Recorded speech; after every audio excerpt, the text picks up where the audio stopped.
Russia is outraged that the U.S. security services give to mass media data on bank transactions of the Russian diplomatic missions to mass media, the Russian Foregn Ministry spokeswoman Maria Zakharova told journalists at her weekly press briefing.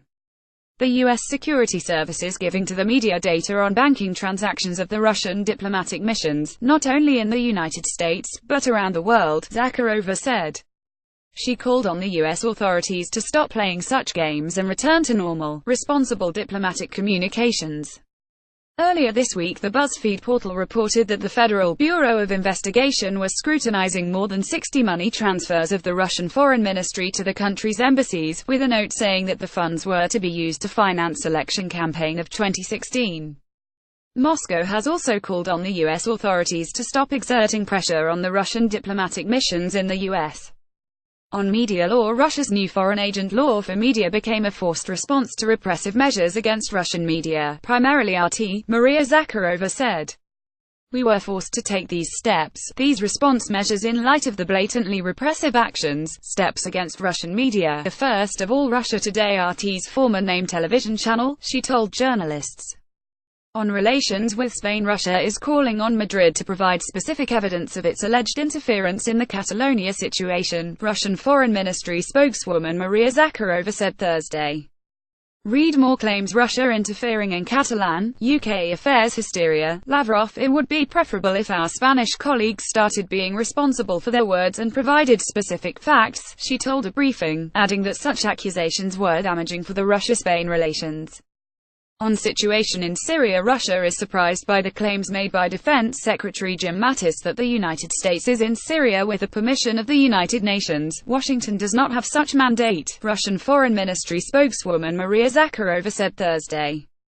Earlier this week, Mattis said that the presence of the United States in Syria had been approved by the United Nations as Washington was engaged in the fight against Daesh terrorist group outlawed in Russia terrorist group.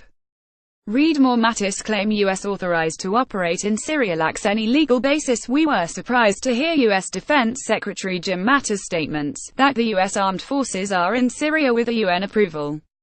We would like to understand, and in order for this question to not remain rhetoric, what specific mandate is this? When was it issued and by whom? Zakharova said. However, Russia hopes that the United States will adhere strictly to the agreements reached by the country's presidents on fighting terrorism. Read more. On the fly joint U.S.-Russian statement on Syria takes months of preparation. Speaking at a briefing, Zakharova said that media outlets were reporting frequently on the United States supporting terrorists, which cannot be called a fair game. We hope that the U.S. side will adhere strictly to the agreements on fighting terrorism which were recorded in the Russian and U.S. presidents' joint statement on the sidelines of the APEC Asia-Pacific Economic Cooperation Conference in Da Nang on November 11, she told a briefing. On situation in Afghanistan, Russian Foreign Ministry spokeswoman Maria Zakharova drew attention to media reports saying that U.S. and NATO forces deployed in Afghanistan support the Islamic State terrorist group is banned in Russia and the country, adding that Russia calls for an investigation. Zakharova noted that the Russian Fergana Information Agency reported, citing local officials of Afghan northern provinces and lawmakers of the country's parliament, that Daesh terrorists are strengthening their positions in border regions with Central Asia. The respective confession of Afghan authorities and lawmakers clearly points to, unfortunately, support and aid of the Daesh Afghan wing provided by the US and NATO troops, including by transporting the militants on so-called unidentified helicopters, supplying them with weapons, and so on, Zakharova told reporters. These facts once again highlight the issue of the true goals of foreign military presence in Afghanistan, the spokeswoman stressed. Russia calls for thorough investigations of the aforementioned facts, Zakharova added. Russian ambassador to Saudi Arabia met with Lebanon's Hariri. Russia confirms that its ambassador to Saudi Arabia met with Lebanese Prime Minister Saad Hariri, who announced his resignation on Saudi Arabian television, Russian Foreign Ministry spokeswoman Maria Zakharova said.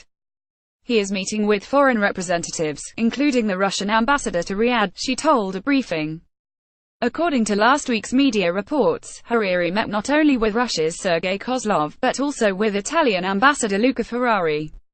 Read more. Lebanese president accuses Saudi Arabia of holding Hariri, his family. The Lebanese prime minister said in his speech televised on November 4 that Iran and Hezbollah movement, prominent in Lebanon, were actively sowing discord in the Middle East and mentioned his fear of an assassination plot against him.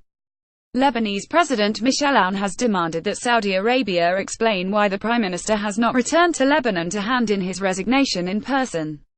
Hezbollah leader Hassan Nasrallah has said that the reasons for Hariri's resignation were linked to Riyadh and he could be held in Saudi Arabia against his will, while the Iranian Foreign Ministry has called the prime minister's accusations groundless.